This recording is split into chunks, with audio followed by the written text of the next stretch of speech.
Hello aspirants, स्वागत है आप सबका स्टडी केम कैंपस में। जैसा कि आप लोग देख सकते हैं कि आज का हमारा टॉपिक है वर्ब एंड टेंस के ऊपर। तो इस लेसन पे हम लोग क्या सीखेंगे, हम लोग क्वेश्चंस के साथ कॉन्सेप्ट्स को लर्न करेंगे। ठीक है, मतलब जहाँ कहीं भी आपको कॉन्सेप्ट्स में प्रॉब्लम है, आपको क्वेश्चंस के थ्रू मैं बहुत ही आसानी से तैयार करा दूंगी कॉन्सेप्ट्स। आपको रट्टा भी नहीं मारना पड़ेगा और आपको लाइव एग्जाम्पल्स के साथ समझ में आएंगे कि कैसे हम लोग वर्ब को यूज करते हैं एज पर टेंस। क्लियर? चलिए सबसे पहले बिना समय को गवाते हुए इंस्ट्रक्शन को पढ़ लेते हैं, क्योंकि जैसा हमें इंस्ट्रक्शन दिया जाएगा उसी हिसाब से हम क्वेश्चंस को सॉल्व करते रहेंगे। Select the most appropriate option. 4 options are given. We have to make selection of the most appropriate option that can substitute the underlined segment. देखिए क्वेश्चन में एक पोर्शन पे अंडरलाइन किया हुआ है, इसे ही हम लोग बदल देंगे सही उत्तर के साथ। तो बने रहिए मेरे साथ इस लेसन पे और सीख लीजिए कुछ इंटरेस्टिंग कॉन्सेप्ट्स। एंड मैं आपसे प्रॉमिस करती हूँ कि अगर आप दिए गए सारे क्वेश्चंस को अच्छे से समझेंगे ना, तो इस रिलेटेड आपसे कोई भी क्वेश्चन पूछा जाए आपको गलत नहीं होगी। चलो, mister X shall take a coffee after dinner every day. ठीक है, तो सबसे पहला हमारा क्वेश्चन है mister X shall take a coffee after dinner every day. जब कभी भी हम लोग ऐसे दिए गए सेंटेंस को डील करते हैं, हमें सबसे पहले क्या देखना पड़ता है? हिंट को देखना पड़ता है। देखो यहाँ पे हिंट क्या है? Every day. Every day is the hint given here. तो एवरी डे का मतलब क्या? मिस्टर एक्स कॉफी तो लेते हैं, कॉफी कब लेते हैं? After dinner. तो ये क्या सजेस्ट कर रही है? This is suggesting it is habitual action. मतलब ये इनके हैबिट पे है। मतलब जब कभी भी मिस्टर एक्स डिनर करते हैं तो रोज डिनर करने के बाद वो कॉफी लेते हैं। ठीक है, तो जब कभी भी हम लोग हैबिचुअल एक्शन को बताते हैं तब हम लोग टेंस कौन सा यूज करते हैं? We use tense that is present tense. ठीक है, और प्रेजेंट टेंस में हम लोग किस टेंस का यूज करते हैं? Simple present tense. तो चलिए ये तो हो गए मोटी मोटी तरीके से टेंस की नॉलेज, लेकिन आपको इतना सब कुछ नहीं सोचना है। आपको बस इतना सोचना है कि हैबिचुअल एक्शन है, मतलब एक रेगुलर एक्टिविटी है। मतलब क्या? एक रेगुलर एक्टिविटी है।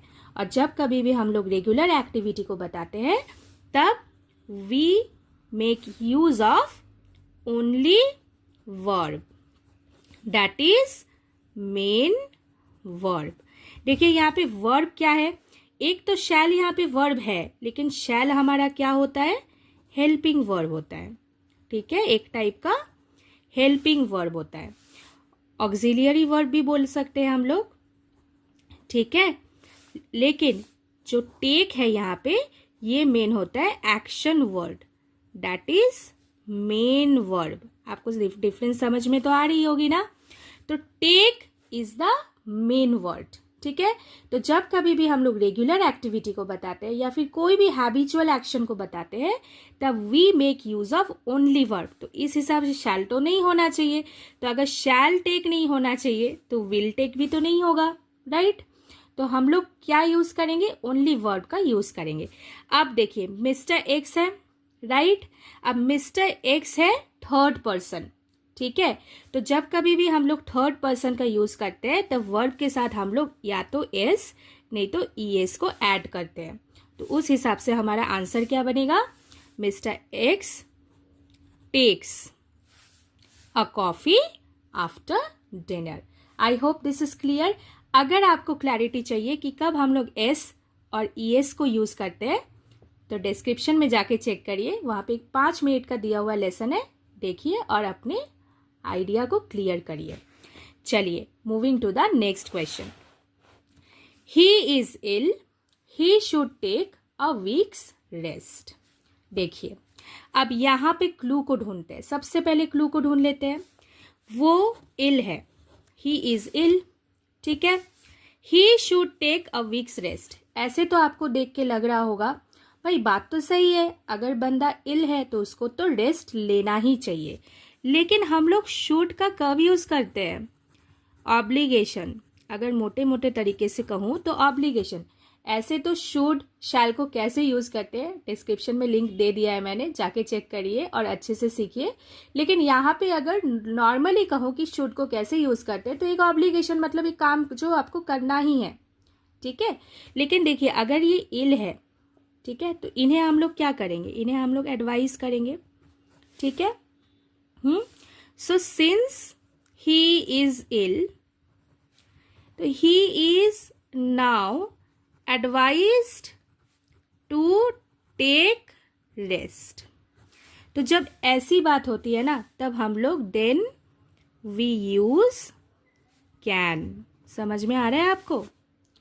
तो he can take a week rest, ये बनता अपना आंसर, ठीक है। He is ill, he can take a week's rest. समझ में आ रहा है आपको? क्लियर हो रहा है? देखिए आप एग्जामिनेशन में सोचते शुड तो सही है, ठीक है ना, शुड तो सही है। अगर यहाँ पे दिया रहता no requirement of substituting the sentence, आप उसको टिक कर देते, पर ऐसा नहीं है। कॉन्सेप्ट क्लियर होना बहुत ज़रूरी है, ठीक है। शुड को एग्जैक्टली हम लोग कहाँ यूज़ कर सकते हैं, शैल को एग्जैक्टली हम लोग कहाँ यूज़ कर सकते हैं, कैन कहाँ पे यूज़ होती है, सब मैंने ऑलरेडी करा के रखा हुआ है। Go and check it out, देखिएगा आपको बहुत अच्छे से क्लैरिटी मिलेगी एंड आप अपने प्रिपरेशन को भी वैल्यू ऐड कर पाओगे। अगर आप इस चैनल पर नए हैं तो इस चैनल को ज़रूर सब्सक्राइब करिए ताकि मेरे दिए गए जो भी लेसन्स हैं वो आप तक पहुँचे, ठीक है ना। बेल आइकन को भी दबा के रखिएगा ताकि नोटिफिकेशन आपके पास पहुँचे। चलिए moving to the next question. अब ये PYQ से लिया हुआ है, देखिए क्वेश्चन को पहले देख लीजिए। She will handling the baby as tenderly as possible, ठीक है। अंडरलाइन कहाँ पे किया हुआ है? Will handling.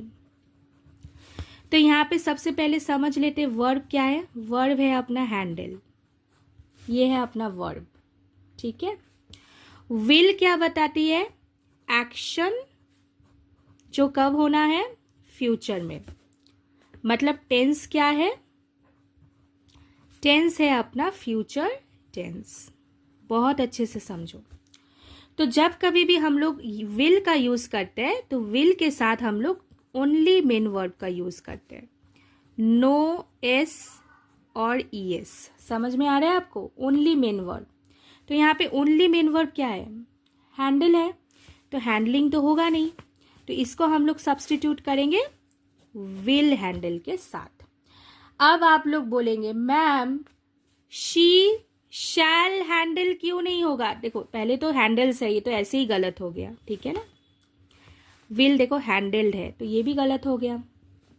यहाँ पे विल्स है तो ये भी कॉमन सेंस अप्लाई करोगे तब भी इसका सही है, लेकिन कॉमन सेंस आप कब अप्लाई करोगे?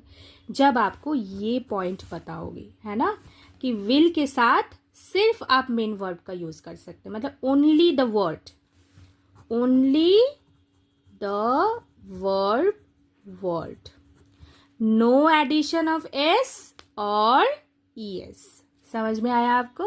क्लियर हुआ ना। विल और शैल कब कहाँ यूज करते हैं ये भी शैल के वीडियो में आपको मिल जाएगा। चलिए moving to the next question.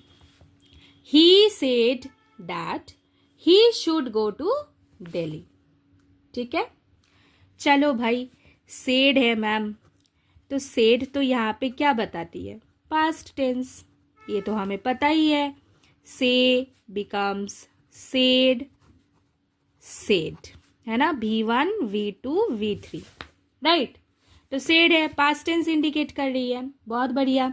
तो उस हिसाब से शुड है तो क्या गलत है? गलत है भैया, गलत है। क्यों?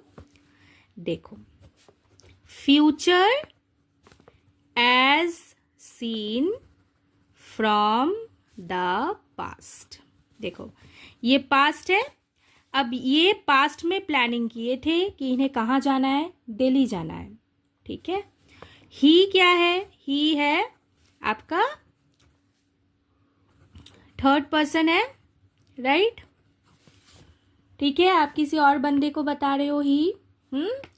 तो देखो, जब ही थर्ड पर्सन है तब इसके साथ हम लोग क्या यूज करेंगे?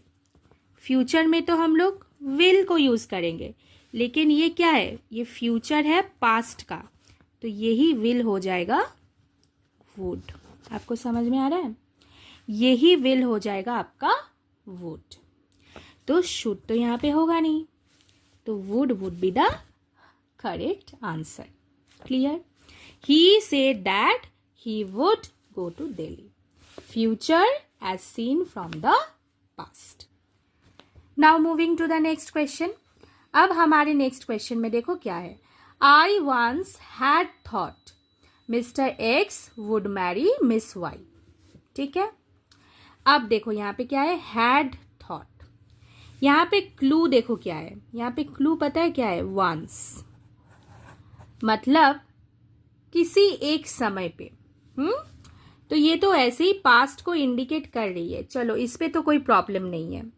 लेकिन जब ऐसे वंस का उपयोग किया जाए ना, ऐसे वंस का यूज किया जाता है, तब हम लोग जनरली सिंपल पास्ट का ही एप्लीकेशन करते हैं। सिंपल पास्ट में क्यों बता रही हूँ? क्योंकि ये रोल प्ले करेगा वर्ब के लिए।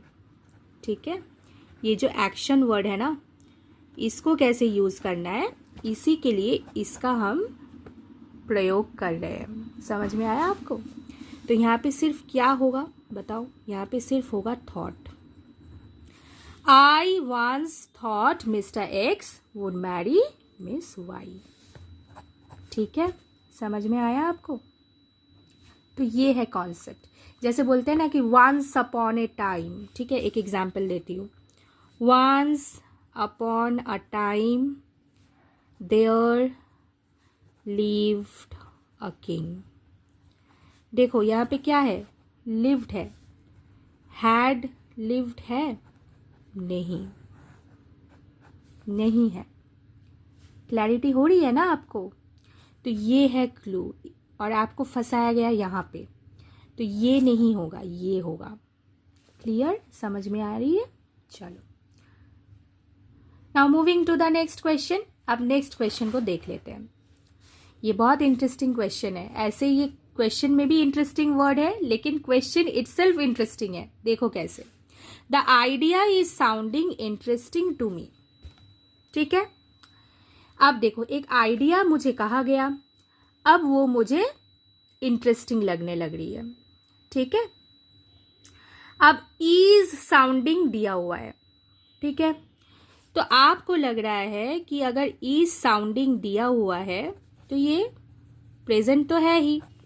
ठीक है, अभी के टाइम पे ये चीज हो रही है, लेकिन यहाँ पे अगर मैं कहूँ कि इज साउंडिंग, तो नहीं होगा, यहाँ पे होगा साउंड्स। तब आप क्या बोलेंगे? तब आप ये बोलेंगे कि ऐसी कई सारे एक्शंस होते हैं जो आप कहते कहते, मतलब आप किसी से बात कर रहे हैं या फिर आप कुछ लिख रहे हैं, तब उसी मोमेंट पे वो एक्शन हो रही है, तो तब हम लोग ओनली वर्ब का यूज करेंगे सिंपल प्रेजेंट टेंस में। ठीक है, मतलब एन एक्शन occurring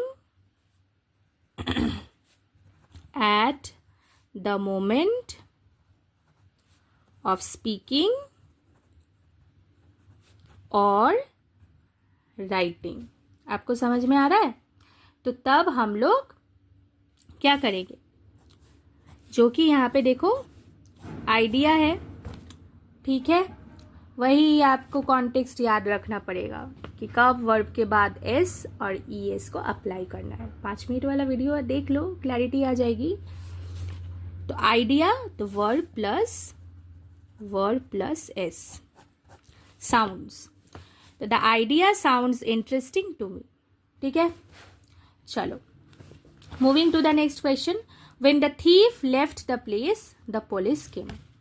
ठीक है, थीफ आए, चोरी किए या फिर नहीं किए, कुछ भी हो, थीफ आए, चले गए, फिर पुलिस आए, मतलब वन एक्टिविटी मतलब कोई कार्य, कोई action, is completed, then another takes place. समझ में आया? अब ये हो रही है पास्ट में, ठीक है, मतलब one activity was completed and then another took place. Clear हुआ आपको? इज को मैंने वर्स पे बदल दिया और टेक को मैंने टुक कर दिया. तो देखो, जब थीफ चले गए मतलब एक्शन ऑलरेडी कंप्लीटेड है ना, तो क्या होगा, हैड प्लस V3 होगा. यहाँ पे सिर्फ क्या है, लेफ्ट है, तो यहाँ पे क्या होना चाहिए, हैड लेफ्ट. तो इसका मतलब क्या बन रहा है, when the thief had left the place the police केम. समझ में आया आपको? क्लियर हुआ ना? मतलब ये क्या केस है, देखो ये दोनों सेंटेंस जो है, एक में आपका बन रहा है पास्ट परफेक्ट और एक में बन रहा है सिंपल पास्ट. मतलब बात तो यही हुई कि आपके पापा घर पे मिठाई लेके आए, आपने एक मिठाई ऑलरेडी खा लिया, फिर आपके सिस्टर या भाई ने एक मिठाई खाया. ठीक है, मतलब एक एक्शन कंप्लीट हो गया, फिर दूसरा एक्शन हुआ, वो भी कब, past. Clear? Moving to the next question. Please lend me the book, I shall return it tomorrow.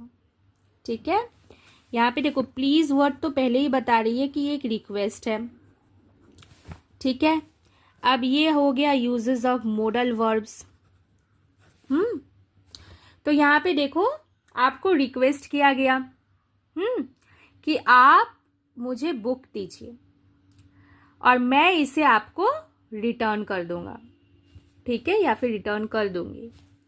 तो यहाँ पे देखो शैल तो यहाँ पे होगा नहीं. क्यों नहीं होगा भाई, क्यों नहीं होगा शैल? क्योंकि यहाँ पे देखो प्रॉमिस बताया जा रहा है, जो कि प्रॉमिस बताया जा रहा है, तो यहाँ पे विल का यूज होगा. क्या यूज होगा, विल का यूज होगा. इसीलिए यहाँ पे शैल रिटर्न को सब्स्टिट्यूट करेंगे विल रिटर्न के साथ. नहीं तो आई के बाद तो शैल यूज होता ही है ना, होता है ना. लेकिन जब कभी भी स्पीकर एक्सप्रेसेस हिज विल मतलब wish to make a promise, तब हम लोग वर्ब मॉडल कौन सा यूज करेंगे, विल प्लस एक्शन वर्ड. समझ में आया? इसीलिए हम लोगों ने यहां पे क्या यूज किया, आई विल रिटर्न. ठीक है, clear? I hope with all this questions you have understood the usage, proper usage of verb, how we used to handle tense, and the things are clear to you. ठीक है, अगर clear हुआ एक comment करके ma'am को भी motivate करो, बताओ कि हाँ मैम क्लियर हुआ. ठीक है ना? और ऐसे और नए लेसन्स पाने के लिए अगर आप इस चैनल पे नए हैं, do like, share and subscribe. Thank you. Take care, stay fit, stay positive, stay fine.